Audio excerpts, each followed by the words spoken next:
landas, nararamandam sa mga mag-inati, sa mga mag-inati. Daniel 3:24, 25 at 27. Ang haring si Nebukadnesar ay nagtaka at nagmamadaling tumindig. Sinabi niya sa kanyang mga tagapayo, "Di ba 3 nakagapos na lalaki ang ating inihagi sa apoy?" Sila'y sumagot sa hari, "Totoo, o hari." Siya'y sumagot, "Tingnan ninyo, ang nakikita ko'y 4 na lalaki na hindi nakagapos na naglalakad sa gitna ng apoy, at sila'y walang paso, at ang anyo ng ika-4 ay gaya ng isang anak ng mga Diyos.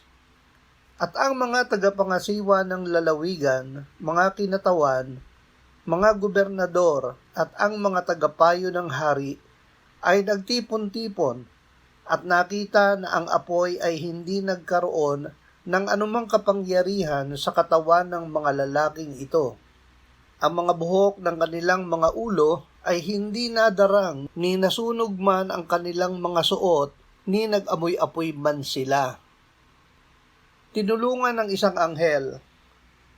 Kahit na pinagbantaang papatayin kung hindi susunod, sina Shadrach, Meshach at Abednego ay hindi sumunod sa utos ni Haring Nebukadnesar na sumamba sa rebulto na kanyang ipinatayo. Kaya't sila ay inihulog sa hurno ng nagniningas na apoy. Dahil sa kanilang pananalig, sila ay iniligtas ng Diyos. Paano? Sa pamamagitan ng isa sa kanyang mga anghel. Nakita ng hari na hindi 3 ang nasa gitna ng apoy, kundi 4, at ang ika-4 ay gaya ng isang anak ng mga Diyos. Ang mga anghel ay tinawag na mga anak ng makapangyarihan. Tinawag din silang mga anak ng Diyos.